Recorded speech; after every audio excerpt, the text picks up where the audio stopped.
আসসালামু আলাইকুম। দাওয়াত ও তাবলীগ হইতে পড়াইতে ৬৮ হযরত ইবনে আব্বাস রাদিয়াল্লাহু বলেন, রাসূলুল্লাহ সাল্লাল্লাহু আলাইহি ওয়াসাল্লাম হযরত আব্দুল্লাহ ইবনে রাওয়া রাদিয়াল্লাহু তাআলাকে এক জামাতে পাঠাইলেন। সেই দিন জুম্মার দিন ছিল। হযরত আব্দুল্লাহ ইবনে রাওয়া রাদিয়াল্লাহু সঙ্গীগণ সকালবেলা রওনা হইয়া গেলেন। হযরত আব্দুল্লাহ ইবনে রাওয়া রাদিয়াল্লাহু তাআলা বলিলেন, আমি পরে যাইব, যাহাতে রাসূলুল্লাহ সাল্লাল্লাহু আলাইহি ওয়াসাল্লামের সহিত জুম্মার নামাজ আদায় করিতে পারি। তারপর সঙ্গীদের সহিত যাইয়া মিলিত হইব। তিনি তিনি যখন রাসূলুল্লাহ সাল্লাল্লাহু আলাইহি ওয়াসাল্লামের সহিত জুম্মার নামাজ পড়িলেন, তখন রাসূলুল্লাহ সাল্লাল্লাহু আলাইহি ওয়াসাল্লাম তাহাকে দেখিয়া বলিলেন, তুমি তোমার সঙ্গীদের সহিত সকালে কেন গেলে না? তিনি আরজ করিলেন, আমার ইচ্ছা হইল যে আপনার সহিত জুম্মার নামাজ পড়িয়া লই, তারপর তাহাদের সহিত যাইয়া মিলিত হইব। তিনি ইরশাদ করিলেন, যদি তুমি জমিনের বুকে যাহা কিছু আছে উহা সমস্ত খরচ করিয়া দাও, তবু যাহারা সকালে গিয়াছে তাদের সমপরিমাণ সওয়াব হাসিল করিতে পারিবে না। তিরমিজি। ৬৯ হযরত আবু হুরায়রা রাদিয়াল্লাহু আনহু পরে রাসূলুল্লাহ সাল্লাল্লাহু আলাইহি ওয়াসাল্লাম এক জামাতকে আল্লাহ তাআলার রাস্তায় যাওয়ার হুকুম দিলেন। তারা আরজ করিল, ইয়া রাসূলুল্লাহ, আমরা রাতে চলিয়া যাইব, না অপেক্ষা করিয়া সকালে যাইব? তিনি ইরশাদ করিলেন, তোমরা কি ইহা চাও না যে জান্নাতের বাগান মধ্য হইতে কোনো এক বাগানে তোমরা এই রাত্র অতিবাহিত করো? অর্থাৎ আল্লাহ তাআলার রাস্তায় রাত কাটানোর অর্থ জান্নাতের বাগানে রাত কাটানো। সুন্নায়ে কুবরা। ৭০ হযরত ইবনে মাসউদ রাদিয়াল্লাহু আনহু বলেন, এক ব্যক্তি রাসূলুল্লাহ সাল্লাল্লাহু আলাইহি ওয়াসাল্লামের নিকট জিজ্ঞাসা করিল, কোন আমল সবচেয়ে উত্তম? তিনি ইরশাদ করলেন, সময় মতো নামাজ পড়া, পিতামাতার সহিত সদ্ব্যবহার করা, তারপর আল্লাহ তাআলার রাস্তায় জিহাদ করা। বুখারী। ৭১ হযরত আবু উমামা রাদিয়াল্লাহু আনহু হইতে বর্ণিত আছে যে রাসূলুল্লাহ সাল্লাল্লাহু আলাইহি ওয়াসাল্লাম ইরশাদ করিয়াছেন, তিন ব্যক্তি এমন যে তাহারা আল্লাহ তাআলার দায়িত্বে রহিয়াছে। যদি জীবিত থাকে তবে তাদেরকে রুজি দেওয়া হইবে এবং তাদের কাজে সাহায্য করা হইবে। আর যদি তাদের মৃত্যু হয় তবে আল্লাহ তাআলা তাদেরকে জান্নাতে দাখিল করিবেন। একজন ওই ব্যক্তি যে আপন ঘরে প্রবেশ করিয়া সালাম করে, দ্বিতীয় ওই ব্যক্তি যে মসজিদে গমন করে, তৃতীয় ওই ব্যক্তি যে আল্লাহ তাআলার রাস্তায় বাহির হয়। ইবনে হিব্বান। ৭২ হযরত হুমায়ুন ইবনে হিলাল রাহমাতুল্লাহ বলেন, তুফায়া গোত্রের এক ব্যক্তি ছিল। তাহার আসা যাওয়ার রাস্তায় আমাদের গোত্র পড়িত। তিনি আসা যাওয়ার পথে আমাদের গোত্রে আসিতেন এবং গোত্রের লোকদেরকে হাদীস শুনাইতেন। তিনি বলিয়াছেন, একবার আমি আমার ব্যবসায়ী কাফেলার সহিত মদিনা মুনাওয়ারায় গেলাম। সেখানে আমরা আমাদের সামানপত্র বিক্রয় করলাম। অতঃপর আমি মনে মনে বলিলাম, আমি এই ব্যক্তি অর্থাৎ রাসূলুল্লাহ সাল্লাল্লাহু আলাইহি ওয়াসাল্লামের নিকট আজ অবশ্যই যাইব এবং তার অবস্থা জানিয়া আমার গোত্রের লোকদেরকে জানাইব। আমি যখন রাসূলুল্লাহ সাল্লাল্লাহু আলাইহি ওয়াসাল্লামের নিকট গেলাম, তখন তিনি আমাকে একটি ঘর দেখাইয়া বলিলেন, এই ঘরে একজন মহিলা ছিল। সে মুসলমানদের একটি জামাতের সহিত আল্লাহ তাআলার রাস্তায় গেল। যাওয়ার সময় সেই ঘরে ১২টি বকরী এবং নিজের কাপড় বোনার একটি কাঁটা, যাহা দ্বারা সে কাপড় বোনার কাজ করিত, রাখিয়া গেল। তার একটি বকরী ও কাঁটা হারিয়া গেল। সেই মহিলা বলিতে লাগিল, ইয়া রব, যে ব্যক্তি আপনার রাস্তায় বাহির হয় তার সর্বপ্রকার হেফাজতের দায়িত্ব আপনি গ্রহণ করিয়াছেন, আর আমি আপনার রাস্তায় গিয়াছিলাম এবং আমার অনুপস্থিতিতে আমার বকরীগুলো হইতে একটি বকরী আমার কাপড় বোনার কাঁটা হারাইয়া গিয়াছে। আমি আমার বকরী ও কাঁটার ব্যাপারে আপনাকে কসম দিতেছি যেন আমিও ফেরত পাই। বর্ণনাকারী বলেন, সেই মহিলা কিভাবে অত্যন্ত অনুনয় বিনয়ের সহিত আপন রবের নিকট দোয়া করিয়াছিল, তা রাসূলুল্লাহ সাল্লাল্লাহু আলাইহি ওয়াসাল্লাম সেই তুফার গোত্রের লোকটিকে বলিতে লাগিলেন।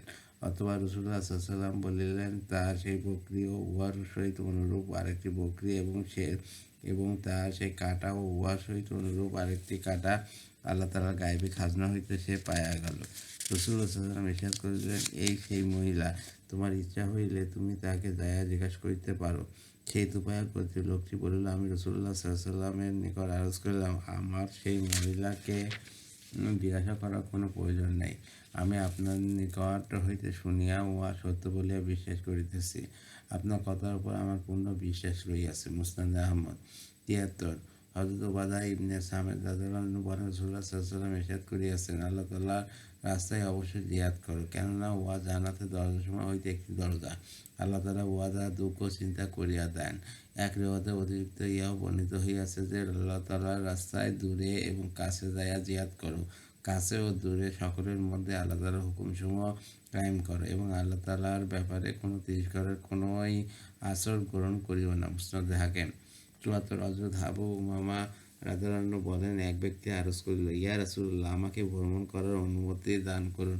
রাসূলুল্লাহ সাল্লাল্লাহু আলাইহি ওয়াসাল্লাম ইরশাদ করিলেন, আমার উম্মতের ভ্রমণ হইল আল্লাহ তাআলার রাস্তায় জিহাদ করা। আবু দাউদ ৭৫ হযরত ফাদার ইবনে ওয়াইদ রাদিয়াল্লাহু আনহু বলেন, রাসূলুল্লাহ সাল্লাল্লাহু আলাইহি ওয়াসাল্লাম ইরশাদ করিলেন, আল্লাহ তাআলার সবচেয়ে বেশি নৈকট্য লাভের উপায় হইল আল্লাহ তাআলার রাস্তায় জিহাদ।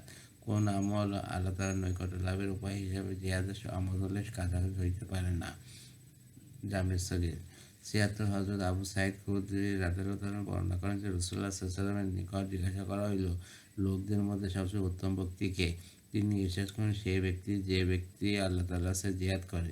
লোকেরা জিজ্ঞাসা করল, তারপর কে? ইরশাদ করলেন, তারপর সেই ব্যক্তি যে কোনো পাহাড়ি ঘাটিতে অর্থাৎ নির্জনে থাকে এবং আপন রবকে ভয় করে এবং লোকদেরকে নিজের অনিষ্ট হইতে নিরাপদ রাখেন। তিরমিজি ৭৭ হযরত আবু সাঈদ খুদরি রাদিয়াল্লাহু তাআলা আনহু হইতে বর্ণিত আছে যে রাসূলুল্লাহ সাল্লাল্লাহু আলাইহি ওয়াসাল্লামের নিকট জিজ্ঞাসা করা হইল, ঈমানদারদের মধ্যে সবচেয়ে কামেল ঈমানদার কে?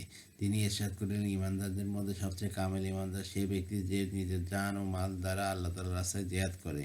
আর দ্বিতীয় সেই ব্যক্তি যে কোনো পাহাড়ি ঘাটিতে অবস্থান করিয়া আল্লাহ তাআলার ইবাদত করে এবং লোকদেরকে নিজের অনিষ্ট হইতে নিরাপদ করিয়া রাখে। আবু দাউদ ৭৮ হযরত আবু হুরায়রা রাদিয়াল্লাহু তাআলা আনহু বর্ণনা করেন যে আমি রাসূলুল্লাহ সাল্লাল্লাহু আলাইহি ওয়াসাল্লামকে ইরশাদ করিতে শুনিয়াছি যে আল্লাহ তাআলার রাস্তায় কিছুক্ষণ দাঁড়িয়ে থাকা শবে কদরে হাজরে আসওয়াদের সামনে ইবাদত করা হইতে উত্তম। ইবনে হিব্বান ৭৯ হযরত আনাস ইবনে মালিক রাদিয়াল্লাহু আনহু বর্ণনা করেন যে রাসূলুল্লাহ সাল্লাল্লাহু আলাইহি ওয়াসাল্লাম ইরশাদ করিয়াছেন, প্রত্যেক নবীর জন্য কোনো বৈরাগ্য থাকে, আর আমার উম্মতের বৈরাগ্যতা আল্লাহ তাআলার রাস্তায় জিহাদ করা। মুসনাদ আহমদ ভাই দাও, দুনিয়া ও উহার ভোগবিলাস হইতে নিঃসঙ্গতাকে বৈরাগ্য বলে।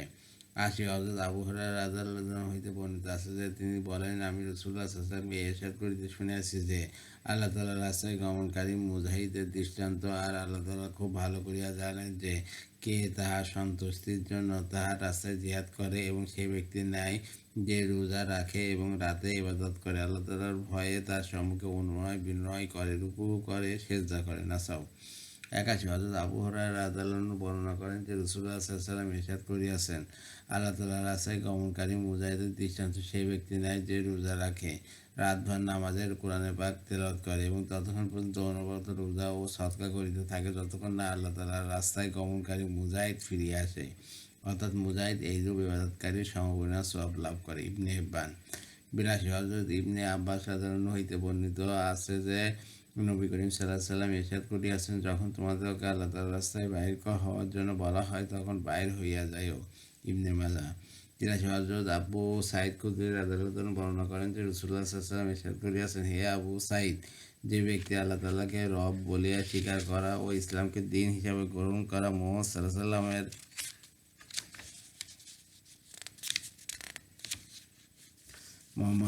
ওয়াসাল্লামের নবী হওয়ার পর সন্তুষ্ট হয়, তার জন্য জান্নাত ওয়াজিব হইয়া যায়।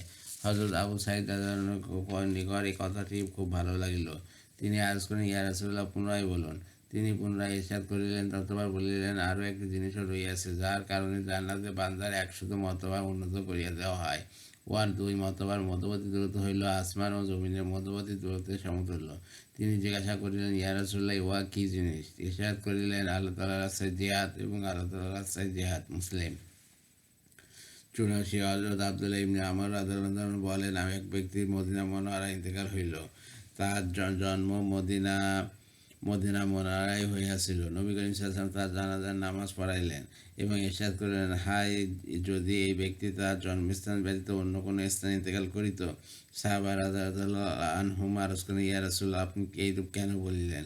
তিনি ইরশাদ করিলেন, মানুষ যখন তার জন্মস্থান ব্যতীত অন্য স্থানে ইন্তেকাল করে তখন তার জন্মস্থান হইতে মৃত্যু স্থান পর্যন্ত জায়গা মাপিয়া উহা তাকে জান্নাতে দান করা হয়। নাসাও ৮৫ হযরত আবু কিরশাবা রাদিয়াল্লাহু আনহু হইতে বর্ণিত আছে যে রাসূলুল্লাহ সাল্লাল্লাহু আলাইহি ওয়াসাল্লাম ইরশাদ করিয়াছেন, হে লোকেরা, আল্লাহ তাআলার রাস্তায় হিজরত করো এবং ইসলামকে মজবুতভাবে ধরিয়া রাখো, কেন যতক্ষণ জিহাদ থাকিবে ততক্ষণ আল্লাহ তাআলার রাস্তায় হিজরতও শেষ হইবে না।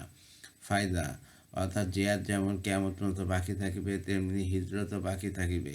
উহার মধ্যে দ্বীন প্রচার ও দ্বীন শিক্ষা করা এবং দ্বীনের হেফাজতের জন্য নিজের দেশ ইত্যাদি ত্যাগ করাও শামিল হইয়াছে।